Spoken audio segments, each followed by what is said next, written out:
विभाग के हिंदी अध्यापक श्री मुकेश गोकुल सिंह राजपूत द्वारा निर्मित यूट्यूब चैनल की ओर से सभी छात्रों को और मेरे हिंदी अध्यापक वृंद को नमस्ते, मंगलमय शुभकामनाएं। इस यूट्यूब चैनल के माध्यम से हिंदी विषय में हिंदी कविता की जानकारी ज़्यादा से ज़्यादा स्कूलों के छात्रों तक और मेरे हिंदी विषय के हिंदी अध्यापक वृंद तक पहुंचाने का प्रयास प्रामाणिकता के साथ करते रहेंगे।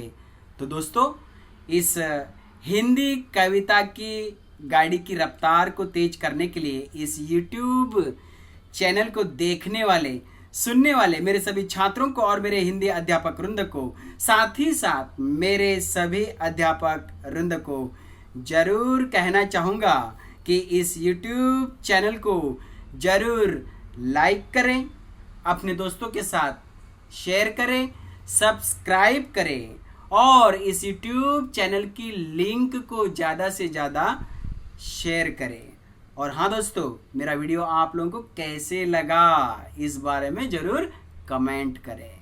तो चलिए दोस्तों, आज के इस सत्र में हम हिंदी सुलभ भारती कक्षा 8वीं की पहली इकाई की 9 नंबर की कविता अनमोल वाणी, इसके बारे में जानकारी प्राप्त करेंगे।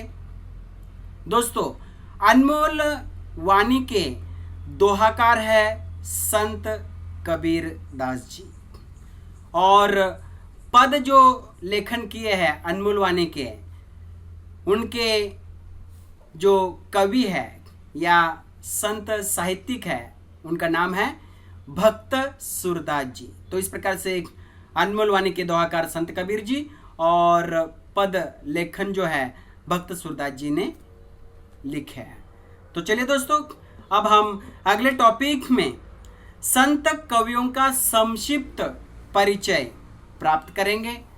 इसमें सबसे पहले हम अनमोल वाणी के जो दोहाकार है संत कबीर दास जी, इनका संक्षिप्त परिचय प्राप्त करेंगे। वह इस प्रकार: भक्ति काल के निर्गुण काव्य धारा के संत कबीरदास जी का जन्म लगभग 1398 में उत्तर प्रदेश में मतलब यूपी में हुआ था। मानवता और समता के अच्छे समर्थक थे। साखी, सबद, रामायणी, इन तीनों का त्रिवेणी संगम बीजक नामक ग्रंथ में है और बीजक से ही यह अनमोल वाणी के दोहे जो है लिए गए हैं दोस्तों। तो दोस्तों, इस प्रकार से यहाँ पर यह संत कबीरदास जी का संक्षिप्त परिचय था।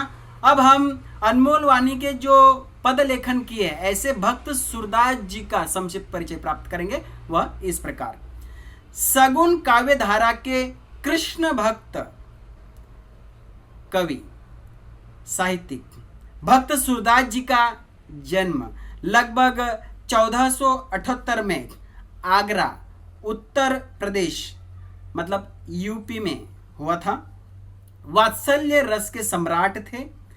कृष्ण भक्ति धारा के उच्च कोटि के कवि के पद पर विराजमान थे। सुर सागर से अनमोल वाणी के पद लिए गए हैं दोस्तों। सुरसारावली, साहित्य लहरी, नल दमयंती आदि इनकी रचना है। तो इस प्रकार से दोस्तों यहाँ पर भक्त सूरदास जी का यह संक्षिप्त परिचय था। अब हम अगले टॉपिक में अनमोल वाणी जो कविता है, दोहे है, पद है, इसके संबंधी प्रस्तावना, विषय प्रवेश की जानकारी प्राप्त करेंगे। वह इस प्रकार: प्रस्तुत कविता में दोहे मतलब 2 पंक्तियों की कविता, 2 पंक्तियों की कविता में संत कबीरदास जी ने मनुष्य को सद्गुण और सद्व्यवहार अपनाने का संदेश देते हुए जीवन में आगे बढ़ना चाहिए, ऐसा कहा है। भक्त सूरदास द्वारा रचित सुरसागर के पद से बालक श्री कृष्ण की बाल सुलभ लीलाओं का वर्णन किया गया है दोस्तों। इस प्रकार से यहाँ पर यह प्रस्तावना थी। अब अगले टॉपिक में हम कविता का सस्वर पठन करने का प्रयास करेंगे। इसीलिए दोस्तों, यदि आप हिंदी कक्षा 8वीं की किताब यदि साथ में रखते तो और भी अच्छी बात है। आप इन किताबों से, कक्षा 8वीं की जो ये किताब है, इसमें से पृष्ठ क्रमांक 23 ओपन करके आप यह अनमोल वाणी की जो कविता है, अनमोल वाणी, तो इसका सस्वर पठन आप लोग देख भी सकते हैं और किस प्रकार से पठन किया है वह बाद में आप प्रयास भी कर सकते हैं। तो चलिए, कविता का नाम है, कविता क्रम 9, नाम अनमोल वाणी, संत कबीरदास और भक्त सूरदास जी ने लिखी है। अब संत कबीरदास जी की जो दोहे है उसका सस्वर पठन इस प्रकार। जैसा भोजन खाइए तैसा ही मन होए, जैसा भोजन खाइए तैसा ही मन होए, जैसा पानी पीजिए तैसी बानी होए, जैसा पानी पीजिए तैसी बानी होए, ऐसी बानी बोलिए, ऐसी बानी बोलिए मन का आपा खोए, मन का आपा खोए, औरन को शीतल करे, औरन को शीतल करे, आपो शीतल होए, आपो शीतल होए,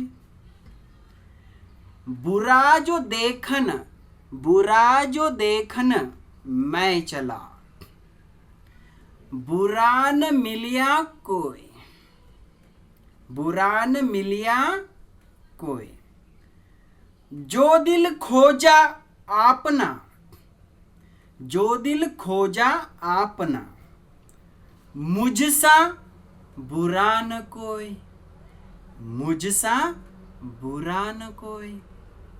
इस प्रकार से दोस्तों यह संत कबीरदास जी के दोहों का सस्वर पठन था। अब हम अगले टॉपिक में भक्त सूरदास जी ने जो पद लिखे हैं इसका सस्वर पठन आप लोग सुनेंगे और बाद में आप प्रयास भी करेंगे। तो चलिए, सस्वर पठन इस प्रकार। मैया कब ही बढ़ेगी चोटी, मैया कब ही बढ़ेगी चोटी, कितनी बार मोही दूध पियत भई, कितनी बार मोही दूध पियत भई, यह अजहू है छोटी, यह अजहू है छोटी, तू जो कहती बल्कि बेनी जो, तू जो कहती बल्कि बेनी जो, हवे है लांबी मोटी, हवे है लांबी मोटी, कांचो दूध पियावत पची पची, कांचो दूध पियावत पची पची, देत न माखन रोटी, देत न माखन रोटी, सुर श्याम चिर जियो दोऊ भया, सुर श्याम चिर जियो दोऊ भया, हरी हलदर की जोटी, हरी हलदर की जोटी, मैया कब ही बढ़ेगी चोटी, मैया कब ही बढ़ेगी चोटी। तो दोस्तों इस प्रकार से यह पद का सस्वर पठन था। अब हम अगले टॉपिक में कविता की मतलब अनमोल वाणी की जो दो दो पंक्तियां हैं और उनमें आए हुए कठिन शब्द के अर्थ और साथ ही साथ उन दो पंक्तियों का सरल अर्थ और भावार्थ को समझने का प्रयास करेंगे। तो चलिए दोस्तों, यहाँ पर हम दो दो पंक्तियों को समझते हैं। सबसे पहले दो पंक्तियां मतलब दोहे। जैसा भोजन खाइए, जैसा भोजन खाइए तैसा ही मन होए। जैसा पानी पीजिए, जैसा पानी पीजिए तैसी बानी होए, तैसी बानी होए। इन दो पंक्तियों में आए हुए कठिन शब्द और उसके अर्थ इस प्रकार। जैसा का मतलब जिस तरह या फिर जिस प्रकार। भोजन का मतलब अन्न। खाइए का मतलब खाना। तैसा का मतलब वैसा या फिर उसी तरह या फिर उसी प्रकार। होय का मतलब होगा। पीजिए का मतलब पिएंगे। तैसी का मतलब वैसी या फिर उसी तरह या फिर उसी प्रकार। बानी का मतलब वानी और होय का मतलब होगी। ये थे कठिन शब्द के अर्थ। अब दोस्तों इन पंक्तियों का सरल अर्थ अर्थात भावार्थ इस प्रकार।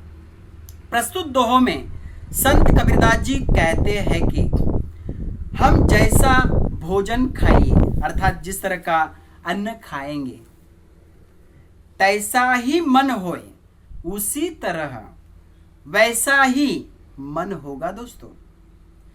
उसी प्रकार हम जैसा पानी पीजिए अर्थात हम जिस तरह का पानी जल जिसे बोलते हैं ना, हाँ पिएंगे। तैसी ही बानी होए अर्थात वैसे ही या उसी तरह की हमारी बानी होती है दोस्तों, वाणी होती है।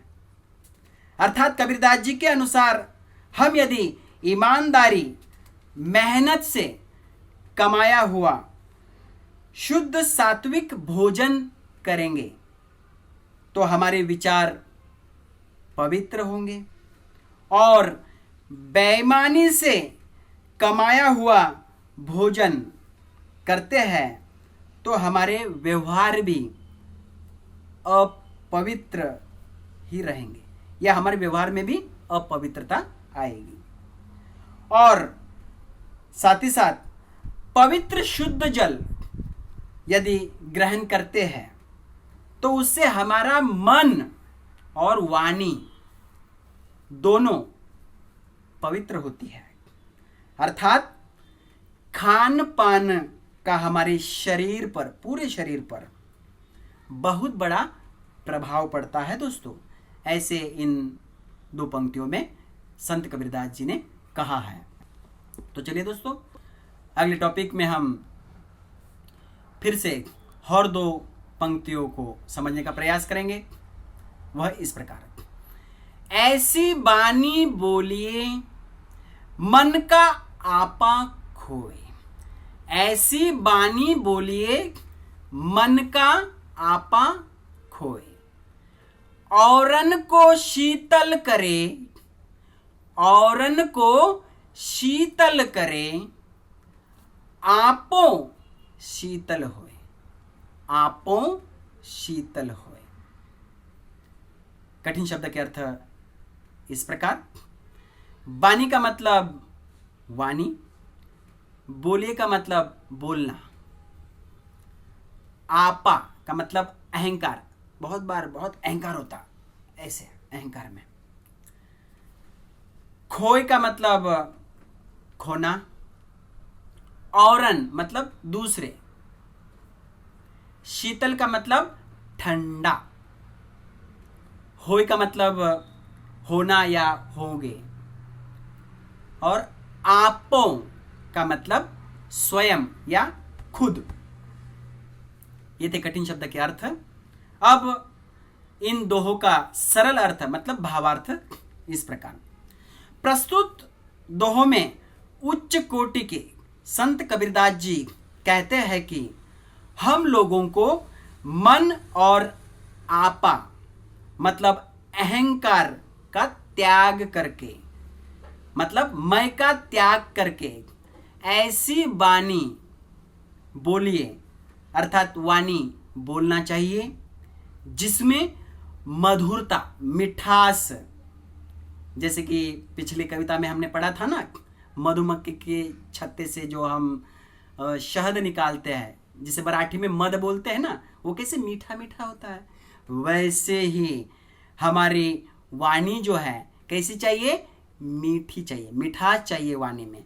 और साथ ही साथ वाणी में विनम्रता भी होना जरूरी है दोस्तों। ऐसा करने से औरन को अर्थात दूसरों को, या फिर जो सुनने वाले होते हैं ना, हाँ, उन सुनने वालों को शीतल करे अर्थात ठंडा करती है। प्रसन्नता या फिर आनंद भी और उनको मिलेगा। इतना ही नहीं तो मीठी वाणी दूसरों के साथ साथ आपो शीतल होए, मतलब हम भी ठंडा हो जाते हैं, स्वयं भी ठंडा हो जाते हैं। अर्थात मन से अहंकार का त्याग कर देना चाहिए। और साथ ही साथ मीठी वाणी बोलने से ही सबके दिल जो है, सबके जो दिल है वह जीते जा सकते हैं दोस्तों। यह बात संत कबीरदास जी ने इन दोहों में कहने का प्रयास किया है। तो चलिए अगले दोहे इस प्रकार। बुरा जो देखन मैं चला, बुरा जो देखन मैं चला, बुरा न मिलिया कोई, बुरा न मिलिया कोई, जो दिल खोजा आपना, जो दिल खोजा आपना, मुझसा बुरा न कोई, मुझसा बुरा न कोई। अब इसमें आए हुए कठिन शब्द के अर्थ इस प्रकार। देखन का मतलब देखना, चला का मतलब चलना, बुरा का मतलब गंधा, मिलिया का मतलब मिलना, कोई का मतलब कोई, खोजा का मतलब ढूंढना, जैसे हम इधर उधर ढूंढते हैं ना, हाँ ऐसे। आपना का मतलब अपना या फिर स्वयं या फिर खुद। मुझसा का मतलब मेरे जैसा, और कोई का मतलब कोई। तो इस प्रकार यह कठिन शब्द और उसके अर्थ थे दोस्तों। अब इन दोहों का सरल अर्थ मतलब भावार्थ इस प्रकार। प्रस्तुत दोहों में दोहाकार संत कबीरदास जी कहते हैं कि बुरा जो देखन मैं चला, अर्थात इस संसार में मैं दूसरों की बुराई देखने के लिए चल पड़ा, तो मुझे बुरा न मिलिया कोई, मतलब मुझे इस संसार में कोई व्यक्ति बुरा मतलब गंधा नहीं मिला, परंतु मैं स्वयं सोच में पड़ गया कि ऐसे कैसे संभव है कि एक भी व्यक्ति बुरा न हो। तब जाकर जो दिल खोजा अपना, अर्थात मैंने स्वयं ने अपने दिल को ढूंढा, खोजा, आत्म परीक्षण किया, आत्मचिंतन करते हुए मन में झांक कर देखा तो पाया कि इस संसार में मुझसा बुरा न कोई, अर्थात मेरे जैसा बुरा कोई इंसान नहीं है। मैं ही सबसे बुरा हूं, गंधा हूं, स्वार्थी हूं। अर्थात संत कबीरदास जी के अनुसार दूसरों में बुराई खोजना, दूसरों में बुराई को खोजना ही सबसे बड़ी बुराई होती है दोस्तों। यही बात इन दोहों में कहने का प्रयास संत कबीरदास जी ने किया है। तो दोस्तों इस प्रकार से यहाँ पर संत कबीरदास जी के जो दोहे थे अनमोल वाणी के, वह यहाँ पर संपन्न होते हैं। लेकिन अनमोल वाणी में दोहों के साथ साथ भक्त सूरदास जी के पद भी है। तो अगले इस टॉपिक में हम अनमोल वाणी में भक्त सूरदास जी के पद और साथ ही साथ कठिन शब्द के अर्थ और सरल अर्थ को समझने का प्रयास करेंगे। तो चलिए, अनमोल वाणी भक्त सूरदास जी के पद इस प्रकार। मैया कबही बढ़ेगी चोटी, मैया कबही बढ़ेगी चोटी, कितनी बार मोही दूध पियत भई, कितनी बार मोही दूध पियत भई, यह अजहू है छोटी, यह अजहू है छोटी। इनमें आए हुए कठिन शब्द के अर्थ इस प्रकार। मैया मतलब माता, मां। कबही का मतलब कब, बढ़ेगी का मतलब बढ़ना, चोटी का मतलब वेनी या चुटिया भी कहेंगे, कितनी बार का मतलब कितनी बार, मोही का मतलब मुझे, पियत भई का मतलब पिलाया, अजहू का मतलब आज भी। ये थे कठिन शब्द के अर्थ। अब इन पद का सरल अर्थ, भावार्थ इस प्रकार। प्रस्तुत पद में कृष्ण भक्त सूरदास जी ने बालक श्री कृष्ण की बाल लीलाओं का वर्णन करते हुए कहते हैं कि मैया कबही बढ़ेगी चोटी, अर्थात हे माता यशोदा मैया, मेरी चोटी मतलब चुटिया वेनी कब बढ़ेगी। ऐसा सवाल करते हुए आगे मां यशोदा से कहते हैं, कितनी बार मोही दूध पियत भई, अर्थात कितने समय से आप मुझे दूध पिला रहे हैं और कहते हैं कि दूध पीने से चोटी बढ़ जाएगी, लेकिन यह आज हूं छोटी, मतलब आज भी यह चोटी जो है छोटी है, यह वेनी जो है छोटी ही है। ऐसा क्यों है? ऐसे बालक श्री कृष्ण अपने यशोदा मैया से सवाल में पूछते हैं। तो इस प्रकार से ये पद और उसका सरल अर्थ। अब अगले पद इस प्रकार, तू जो कहती बल्कि बेनी जो, हवे है लांबी मोटी, काचो दूध पियावत पची पची, देत न माखन रोटी, देत न माखन रोटी सुरश्याम चिर जियो दोऊ भया, सुरश्याम चिर जियो दोऊ भया, हरि हलधर की जोटी, हरि हलधर की जोटी। ये थे पद। इसके कठिन शब्द के अर्थ इस प्रकार।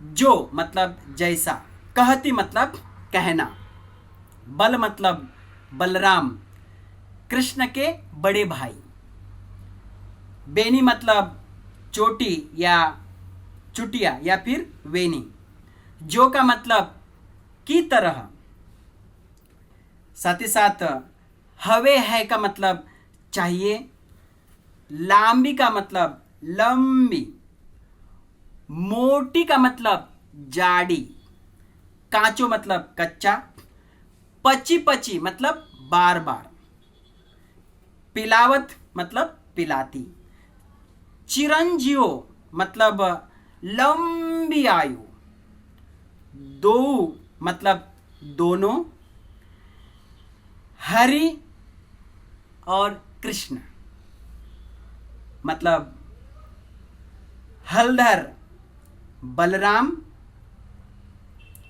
हरि मतलब हरि और कृष्ण, इसमें दो, जिसमें कृष्ण और बलराम ये दो आए हैं, इसलिए यहां पर दो शब्द का भी प्रयोग किया है दोस्तों। जोटी मतलब जोड़ी, दोनों की जोड़ी, किसकी किसकी? श्री कृष्ण की और बलराम की। तो ये थे कठिन शब्द के अर्थ। अब हम इन पदों का सरल अर्थ, भावार्थ समझने का प्रयास करेंगे। प्रस्तुत पद में सगुण भक्त सूरदास जी कहते हैं कि बालक कृष्ण फिर से अपनी मां यशोदा मैया से कहते हैं कि तू जो कहती बल्कि बेनी जो हवे है लांबी मोटी, अर्थात मैया तू बार बार कहती है कि दूध पीने से आपके बड़े भाई बलराम की चोटी की तरह आपकी चोटी बढ़ेगी, लांबी मोटी हो जाएगी। फिर भी यह लांबी मोटी नहीं हो रही है।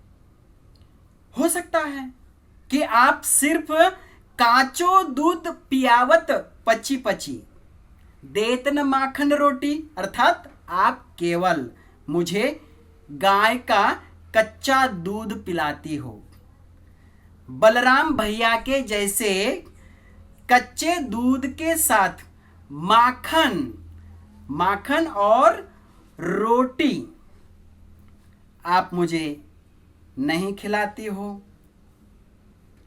यदि आप मुझे माखन और साथ ही साथ रोटी यदि खिलाती तो आज मेरी चोटी भी बलराम भैया के जैसी लांबी और मोटी हो जाती।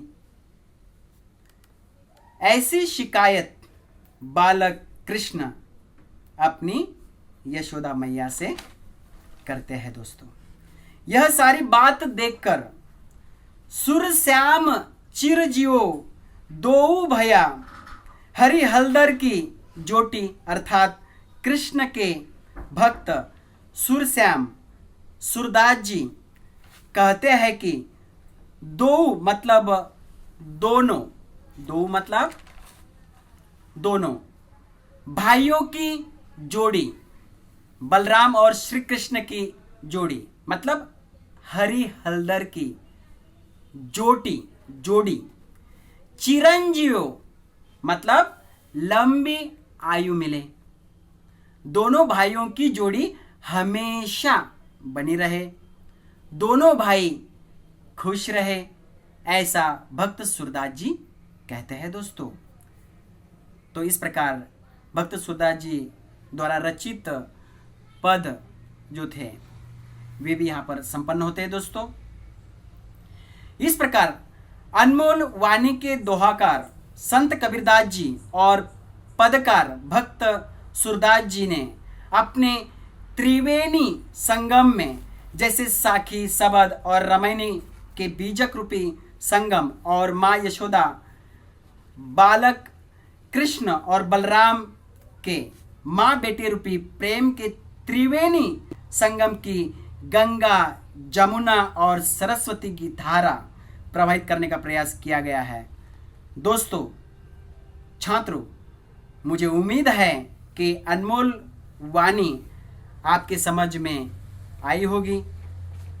इसी के साथ यह सत्र समापन करने से पहले मैं जरूर कहना चाहूँगा कि इस वीडियो को, इस कविता को, पद को, अनमोल वाणी को और भी समझना है तो आप लोग इस वीडियो को फिर से देखिए, सुनिए, वीडियो को पॉज कीजिए, सरल अर्थ और कठिन शब्दों के अर्थ अपने नोटबुक में लिख लीजिए ताकि अच्छे ढंग से समझ में आ जाएगा। तो चलिए दोस्तों, जाते जाते फिर से एक बार आप सभी लोग अपना ख्याल रखिए। सभी छात्रों को और मेरे हिंदी अध्यापक वृंद को नमस्ते, मंगलमय शुभकामनाएं।